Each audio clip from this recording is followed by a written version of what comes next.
اس نے مکمل وضو کیا ہے لیکن اس کے جسم پر یا اس کے کپڑوں پر یا اس کے جوتوں پر کہیں نجاست لگی ہوئی ہے تو اس نجاست کی بنیاد پر وہ اپنی نماز کو دوبارہ ادا نہیں کرے گا، دہرائے گا نہیں، بلکہ اس کی نماز انشاءاللہ مکمل ہے اور اس کی نماز کامل ہے۔ ہاں البتہ اگر کسی نے جو شرط ہے باوضو ہونا، پاک ہونا، اگر وہ شرط ہی پوری نہیں کی جس طرح کہ اس سوال کے اندر آپ نے بیان کیا ہے، تو ایسے شخص کے اوپر نماز کو دہرانا اور لٹانا واجب اور ضروری ہے، اور وہ اپنی وہ تمام نمازیں جو اس نے ان جرابوں کے ساتھ ادا کی ہیں، جو بغیر وضو کے اس نے پہنی تھیں، وہ ساری کی ساری نمازیں وہ دوبارہ پڑھے گا اور دہرائے گا۔ اچھا یہ بھی بتائیے گا کہ جب ہم مسح کرتے ہیں تو مسح کرنے کے لیے ہم پانی لیتے ہیں، اپنی انگلیاں جو بھگوتے ہیں اس سے پانی لیتے ہیں، مسح کرنے کے بعد پھر کیا کانوں کا جب مسح کرنا ہے، سر کا مسح کرنے کے بعد جب ہم کانوں کا مسح کریں گے تو اس کے لیے نیا پانی لیں گے کہ وہ جو سر کے مسح کا پانی تھا اسی کے ساتھ کانوں کا مسح ہوگا؟ جی، وضو میں کانوں کے مسح کے لیے الگ سے پانی لینے کی ضرورت نہیں ہے، بلکہ سر کے مسح والا جو پانی ہے وہی انشاءاللہ کافی ہو جائے گا، اور اسی پانی کے ساتھ آپ اپنے کانوں کا مسح بھی کر سکتے ہیں۔ یعنی جب مسح کرنے کے لیے آپ نے اپنے دونوں ہاتھوں کو گیلا کیا اور آپ نے اپنے سر کا مسح کر لیا،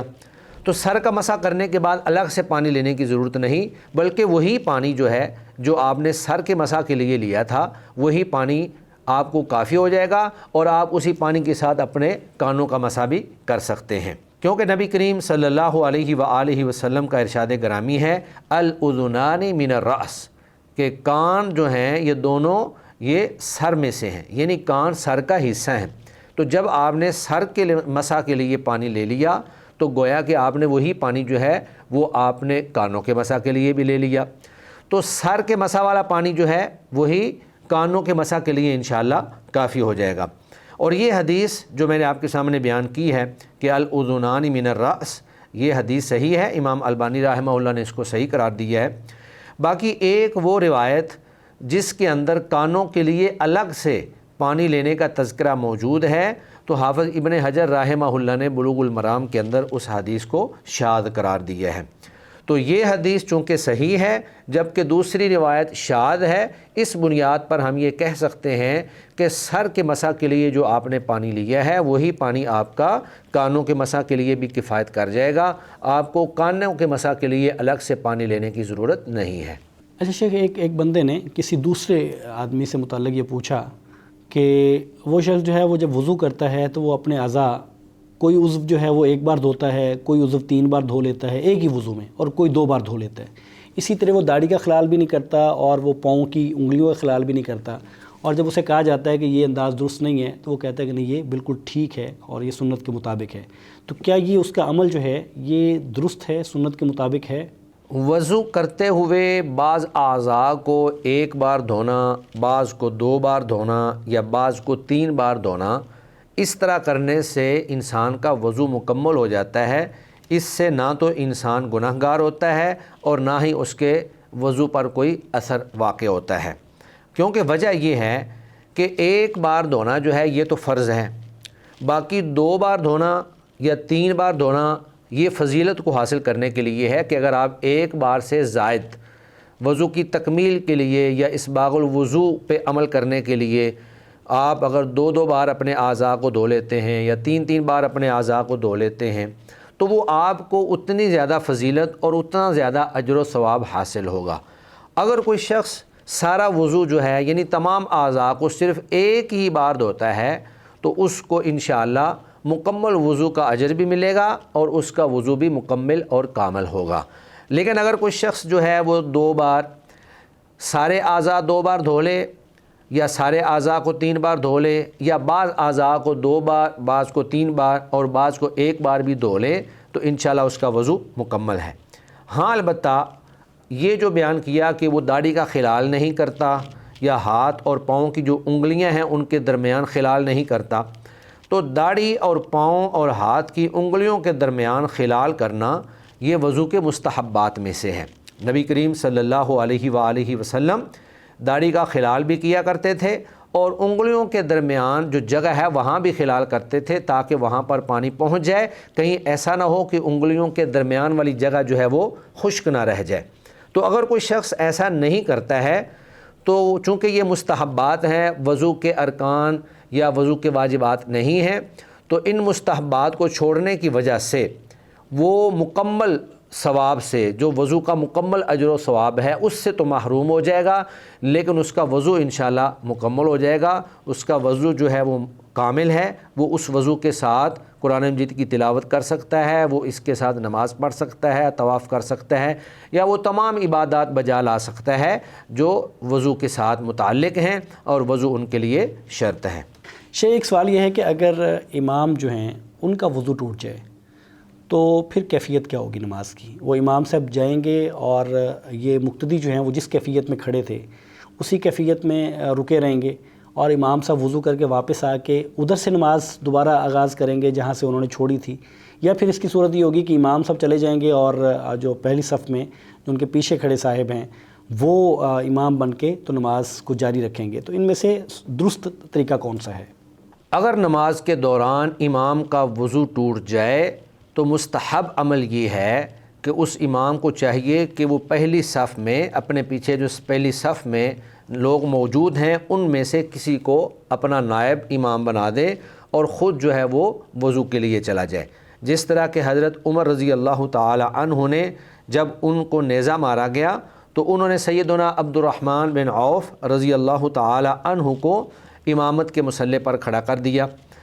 اور اگر امام کسی کو نائب نہ بنا سکے تو مقتدیوں میں سے جو مقتدی مصلی کے قریب کھڑے ہوں، امام کے قریب کھڑے ہوں، ان میں سے کسی کو چاہیے کہ وہ مصلی امامت پر چلا جائے اور باقی نماز جو ہے وہ سارے لوگوں کو مکمل کروائے۔ یہی وجہ ہے کہ رسول اللہ صلی اللہ علیہ وسلم نے فرمایا کہ نماز میں میرے ساتھ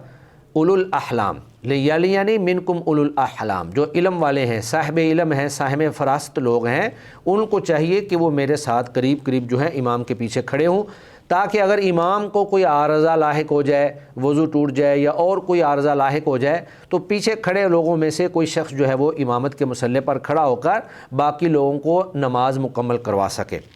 اور اگر صورتحال یہ بن جائے کہ امام بھی کسی کو اپنا نائب نہ بنا سکے اور مقتدیوں میں سے بھی کوئی اپنے آپ کو اس قابل نہ سمجھے کہ وہ امامت کے مصلی پر کھڑا ہو، تو پھر اس کا طریقہ یہی ہے کہ سب لوگ جو ہیں وہ سلام پھیر دیں،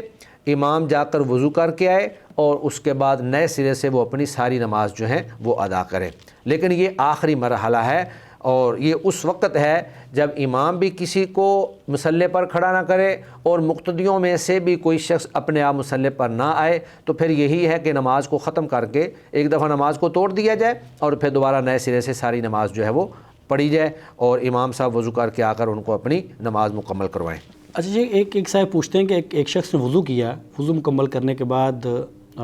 وہ برہنہ ہو گیا اور اس کی جو شرمگاہ تھی وہ کھل گئی، تو کیا شرمگاہ کھل جانے سے یا برہنہ ہو جانے سے وضو ٹوٹ گیا ہے، اس کو دوبارہ وضو کرنا پڑے گا؟ نماز کے دوران اگر حواس سے انسان کی چادر اڑ جائے اور آدمی کا سطر جو ہے وہ ننگا ہو جائے تو انشاءاللہ اس سے نماز نہیں ٹوٹتی ہے۔ صحیح بخاری میں اس بچے کا واقعہ موجود ہے کہ جس کو قرآن مجید اپنی قوم میں سے سب سے زیادہ یاد تھا، تو وہ بچہ جب جماعت کرواتا تو ہوا آتی تو اس کا جو سطر ہے وہ ننگا ہو جاتا، تو وہاں سے گزرنے والی ایک عورت نے لوگوں سے کہا کہ الا تغطوا استقارئکم، کیا آپ اپنے قاری اور امام کی شرمگاہ جو ہے وہ ہم سے نہیں چھپائیں گے؟ تو بعد میں پھر لوگوں نے ان کو نئے کپڑے خرید کر دے دیے اور جس پر ان کو بڑی خوشی بھی ہوئی۔ تو اس حدیث سے یہ بات معلوم ہوتی ہے کہ اگر نماز کے دوران سطر کھل جائے اور وہ اچانک کھل جائے تو انشاءاللہ نماز نہیں ٹوٹتی۔ آدمی کو چاہیے کہ وہ اپنی نماز کو جاری رکھے اور اپنے سطر کو ڈھانپنے کی کوشش کرے اور اس کی نماز انشاءاللہ مکمل ہے، اس کے اندر کوئی کسی قسم کا نقص واقع نہیں ہوا۔ بعض اہل علم کا خیال ہے کہ نماز کے دوران سطر کو ڈھانپنا جو ہے یہ مستحب ہے اور یہ نماز کے لیے شرط نہیں ہے۔ تو جب یہ نماز کے لیے شرط نہیں ہے، ایک مستحب عمل ہے، اگر کوئی شخص اس طرح نماز پڑھ لیتا ہے تو انشاءاللہ اس کی نماز درست ہے، اس کے اندر کسی قسم کا نقص جو ہے وہ واقع نہیں ہوا ہے۔ اچھا شیخ یہ بتائیے گا کہ صاحب پوچھتے ہیں کہ بعض لوگ جو ہے وہ گرمیوں میں بھی جرابیں پہنتے ہیں اور اس پر وہ مسح بھی کرتے ہیں، جبکہ اس وقت ظاہر ہے کہ جرابیں پہننے کی ضرورت نہیں ہوتی، تو کیا جو مقیم آدمی ہے اس کے لیے جرابیں پہننا اور پھر اس پہ مسح کر کے نمازیں پڑھنا یہ بہتر انداز ہے، یا مقیم کے لیے بہتر یہ ہے کہ جب ضرورت نہ ہو جرابیں پہننے کی تو جرابیں نہ پہنے بلکہ پاؤں دھو لیا کرے، یا جرابیں پہنے بھی تو پاؤں دھو لے؟ تو اس میں سے بہتر طریقہ کون سا ہے؟ جرابوں پر مسح کے حوالے سے احادیث کا عموم اس بات پر دلالت کرتا ہے کہ کسی بھی موسم میں، بے شک موسم گرما ہو، موسم سرما ہو، بہار ہو یا خزاں ہو، یعنی پورے سال کے تمام دنوں میں کسی بھی وقت موزوں پر اور جرابوں پر مسح کرنا جائز ہے۔ کسی بھی حدیث کے اندر موسم کی تعیین یا دنوں کی تعیین یا مہینوں کی تعیین ثابت نہیں ہوتی ہے، تو جب نبی کریم صلی اللہ علیہ وآلہ وسلم کی احادیث مبارکہ عام ہیں جو تمام دنوں کے لیے ثابت ہیں، یعنی موسم گرما کے لیے بھی اور موسم سرما کے لیے بھی، تو میرا خیال ہے کہ کوئی شخص اگر موسم گرما میں بھی جرابیں پہن لے اور ان کے اوپر مسح کر کے نماز پڑھے تو انشاءاللہ جرابیں پہننا یا موزے پہننا اور ان کے اوپر مسح کرنا انشاءاللہ بالکل درست ہے اور اس میں کوئی حرج والی بات نہیں ہے۔ ہاں البتہ موزے پہننے ہوں یا جرابیں پہننے ہوں تو شریعت نے ان کے لیے جن شرائط کو لازم قرار دیا ہے وہ ضروری ہونی چاہیے۔ مثلا جرابیں جو ہیں وہ باوضو ہو کر پہنی جائیں، طہارت کی حالت میں پہنی جائیں، اور پھر وہ جرابیں پھٹی پرانی ہوئی نہ ہوں، بالکل اچھی حالت میں جرابیں ہوں۔ تو جب آپ اس طرح جرابیں پہن لیں تو مقیم کے لیے 1 دن اور 1 رات اور مسافر کے لیے 3 دن اور 3 رات جو ہے ان کے اوپر مسح کر کے نماز پڑھنے کی اجازت ہے۔ تو موسم کی کوئی تعیین نہیں ہے، جس طرح موسم سرما کے اندر سخت سردی کے اندر جرابیں پہننے کی اجازت ہے، بالکل اسی طرح موسم گرما کے اندر جرابیں پہننے کی بھی اجازت ہے، لیکن ان تمام تقاضوں کو اور ان تمام شرائط کو ملحوظ خاطر رکھنا ضروری ہے جو جرابوں کے اوپر مسح کرنے کے حوالے سے نبی کریم صلی اللہ علیہ وسلم نے احادیث مبارکہ کے اندر بیان فرمائے۔ اچھا شیخ یہ بتائیے گا کہ ایک صاحب کہتے ہیں کہ ہمارے ہاں بعض لوگوں کی عادت یہ ہے کہ وہ ظہر سے پہلے یا عصر سے پہلے سو جاتے ہیں اور پھر جب اٹھتے ہیں تو ویسے ہی نماز کے لیے کھڑے ہو جاتے ہیں، تو ان کا یہ عمل جو ہے یہ درست ہے؟ یہ طریقہ کار بالکل درست نہیں ہے۔ جب انسان گہری نیند سو جاتا ہے تو اس کے وضو کے ٹوٹ جانے کا زیادہ احتمال ہوتا ہے۔ نبی مکرم صلی اللہ علیہ وآلہ وسلم سے یہ حدیث ثابت ہے، سیدنا صفوان بن عسال رضی اللہ تعالیٰ عنہ فرماتے ہیں کہ امرنا رسول اللہ صلی اللہ علیہ وسلم اذا كنا مسافرین الا ننزع خفافنا 3 ایام ولیالیہن الا من جنابۃ ولکن من غائط وبول ونوم، کہ نبی مکرم صلی اللہ علیہ وسلم نے ہمیں حکم دیا کہ جب ہم مسافر ہوں تو ہم 3 دن رات جو ہے وہ اپنے موزے نہ اتاریں مگر جنابت سے، لیکن ولیکن من غائط وبول ونوم، لیکن پیشاب سے، پخانے سے اور نیند سے۔ تو اسی طرح نبی کریم صلی اللہ علیہ وآلہ وسلم نے ایک دوسری روایت کے اندر فرمایا کہ العین وقاء الصحی، کہ عین جو ہے یعنی آنکھ جو ہے وہ شرمگاہ کا تسمہ ہے، تو جب تک آنکھ کھلی رہتی ہے تو شرمگاہ کے اوپر اس کی نگرانی ہوتی ہے، اور جب انسان سو جاتا ہے، آنکھیں سو جاتی ہیں تو یہ تسمہ جو ہے یہ ٹھیلا ہو جاتا ہے۔ تو ان روایات سے یہ بات معلوم ہوتی ہے کہ اگر کوئی شخص گہری نیند سو جائے تو اس کے وضو کے ختم ہونے کا ظن غالب موجود ہے، چونکہ شرمگاہ کی نگرانی ختم ہو گئی، شرمگاہ کا جو تسمہ ہے وہ ڈھیلا ہو گیا اور ہوا خارج ہونے کا ظن غالب ہے۔ اس لیے اہل علم فرماتے ہیں کہ جب کوئی شخص سو کر اٹھے تو اس کو اپنا وضو کر لینا چاہیے۔ تو یہ بے شک مسجد حرام کے اندر کوئی سوئے یا کسی دوسری مسجد کے اندر کوئی سوئے یا اپنے گھر کے اندر کوئی سوئے، جب بھی کوئی شخص سو جائے گا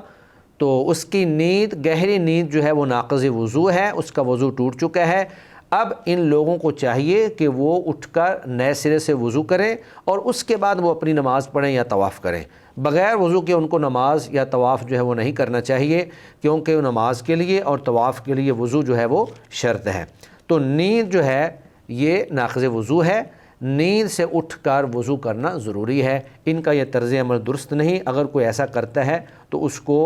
اپنی وہ نمازیں دوبارہ سے پڑھنی چاہیے جو اس نے اس انداز میں پڑھی تھیں، اور آئندہ سے اس کو احتیاط کرنی چاہیے۔ شیخ صاحب سوال کرتے ہیں، ظاہر ہے کہ جیسا ان کا سوال ہے اسے لگتا یوں ہے کہ وہ بیماری کی کیفیت میں ہیں۔ وہ کہتے ہیں کہ میں بار بار وضو مکمل کرتا ہوں، لیکن پھر یوں لگتا ہے جب 1 2 3 دفعہ وضو مکمل کر لیتا ہوں تو پھر بھی یوں لگتا ہے کہ اب جو پیشاب کے قطرے ہیں وہ نکلنے والے ہیں، اور کبھی تو یہ بعد میں مجھے اندازہ ہوتا ہے کہ نہیں یہ وہم تھا، یہ کوئی ایسی صورت نہیں تھی، اور بہرحال یہ میرے ذہن میں یہ بات رہتی ہے۔ تو ایسی صورت میں جب انسان کو یہ لگے کہ جیسے قطرے جو ہے وہ گرنے والے ہیں، تو اس صورت میں پھر اسے کیا کرنا چاہیے؟ اور خاص طور پہ جب وہ سردی کی حالت میں ہو اور اتنی 3 دفعہ وضو کرنے کے بعد اب مزید وضو کرنے کی ظاہر ہے کہ وہ سردی میں سکت بھی نہیں رہتی، تو اس صورت میں اس کو کیا کرنا چاہیے؟ وضو مکمل کر لینے کے بعد اللہ پہ توکل اور اللہ پہ اعتماد کرتے ہوئے انسان کو اطمینان کے ساتھ اپنی نماز ادا کرنی چاہیے۔ یہ شیطانی وساوس اور اوہام ہیں جو شیطان ایک مومن بندے کے دل میں ڈالتا رہتا ہے کہ آپ کے پیشاب کے قطرے جو ہیں وہ خارج ہو رہے ہیں، یا آپ کا جو ہے وہ پیشاب نکل گیا ہے، یا آپ کے کپڑے جو ہیں وہ ناپاک ہو گئے ہیں۔ تو اگر تو کسی کو مستقل یہ بیماری ہو، جس طرح کی سلسلۃ البول کی بیماری ہوتی ہے، تو اس کے لیے بھی اہل علم کا یہی خیال ہے کہ وہ وضو کرنے کے بعد پھر اپنے پیشاب کی طرف بالکل توجہ اور دھیان نہیں کرے گا، بلکہ یکسوئی کے ساتھ اور اطمینان کے ساتھ اپنی نماز ادا کرے گا۔ اگر اس کے قطرے خارج ہو بھی رہے ہیں تو انشاءاللہ اللہ تعالیٰ معاف کرنے والے ہیں، اور اس کے وضو کے اوپر کوئی اثر نہیں پڑے گا، اس کی نماز اور اس کا وضو انشاءاللہ درست ہیں اور وہ کامل اور اکمل ہیں۔ انشاءاللہ نہ اس کا وضو ٹوٹے گا اور نہ ہی اس کی نماز ٹوٹے گی۔ اچھا یہ بڑا ایک انٹرسٹنگ سوال ہے کہ ایک صاحب پوچھتے ہیں کہ کیا وضو کے لیے واش روم جانا، استنجا کرنا یہ ضروری ہے؟ یعنی جب آپ وضو کریں گے تو لازمی طور پہ آپ واش روم جائیں گے اور خود کو دھوئیں گے اور پھر آگے وضو کریں گے؟ وضو کے لیے استنجا جو ہے وہ شرط نہیں ہے۔ ہاں البتہ اگر کسی کو پیشاب آیا ہوا ہو، پخانہ آیا ہوا ہو، تو وہ اپنا پیشاب پخانہ کر کے استنجا کرے۔ استنجا جو ہے یہ پیشاب پخانہ کی ضرورت ہے، یعنی جب آپ نے پیشاب کیا، پخانہ کیا، تو نجاست کو دھونے کے لیے استنجا کرنا ضروری ہے، باقی وضو کے لیے استنجا کرنا ضروری نہیں ہے۔ حتیٰ کہ اگر کسی شخص کی ہوا بھی خارج ہو جائے اور وہ استنجا نہ کرے، براہ راست وضو کر لے، تو انشاءاللہ اس کا وضو مکمل ہے۔ تو استنجا کرنا گویا کہ یہ وضو کا حصہ نہیں، یا وضو کے لیے شرط نہیں، بلکہ استنجا جو ہے وہ ان نجاستوں کو، یعنی پیشاب یا پخانہ اور بول و براز کی ان نجاستوں کو دھونے کی وجہ سے کیا جاتا ہے جو انسان کے جسم پر باقی رہ جاتی ہیں، باقی وضو کے ساتھ اس کا کوئی تعلق نہیں ہے۔ جب بھی آپ نے وضو کرنا ہے، اگر آپ کو پیشاب پخانہ کی ضرورت نہیں ہے تو آپ استنجا نہ کریں، بے شک آپ کی ہوا خارج ہونے سے ہی وضو ٹوٹا ہے، آپ براہ راست وضو کریں، انشاءاللہ آپ کا وضو درست اور صحیح ہے۔ جزاکم اللہ خیر، بہت شکریہ، اللہ تعالیٰ آپ کو برکتوں سے نوازے۔ ناظرین، یہ تھا آج کا پروگرام جس میں ہم نے وضو کے بارے میں، مسح کرنے کے بارے میں، کانوں کا اور جو سر کا مسح ہے اس کے پانی کے بارے میں، اور پھر جرابیں پہننا، تو یہ سارے سوال جو ہیں وہ آپ کے سامنے آپ کی طرف سے آئے، ان کے جوابات آپ کے سامنے رکھے۔ ہماری گزارش وہی ہے جو ہم ہر دفعہ کرتے ہیں کہ یہ اللہ کی توفیق سے ممکن ہے کہ انسان جو ہے وہ نیکی کے ساتھ جڑا رہتا ہے۔ بعض لوگ وہ ہیں کہ جو دین بتا کے نیکی کے ساتھ جڑے رہتے ہیں، اور بعض لوگ وہ ہیں جو اس کو پھیلا کے نیکی کے ساتھ جڑے رہتے ہیں۔ تو آپ لوگوں سے گزارش یہ ہے کہ اللہ تعالیٰ ہم سب کی طرف سے قبول بھی فرمائے، جو جیسی بھی دین کے لیے کاوش کر رہے ہیں۔ تو آپ سے گزارش یہ ہے کہ یہ پروگرام اور اس کے علاوہ جتنے دینی پروگرامز ہیں ان کو لوگوں تک شیئر کریں۔ یہ آپ کر سکتے ہیں، 1 کلک پہ آپ نیکی کا حصہ بن سکتے ہیں۔ تو اس کو شیئر کریے، یہ انشاءاللہ تعالی ہمارے لیے بھی اور آپ کے لیے بھی صدقہ جاریہ ہوگا۔ اس کو لائک کریں پروگرام کو، اگر اس پہ کچھ چیز پوچھنے والی ہے وہ ہم سے پوچھیے، اور اس کو شیئر کیجئے اور ہمیں اجازت دیجیے۔ السلام علیکم ورحمۃ اللہ وبرکاتہ۔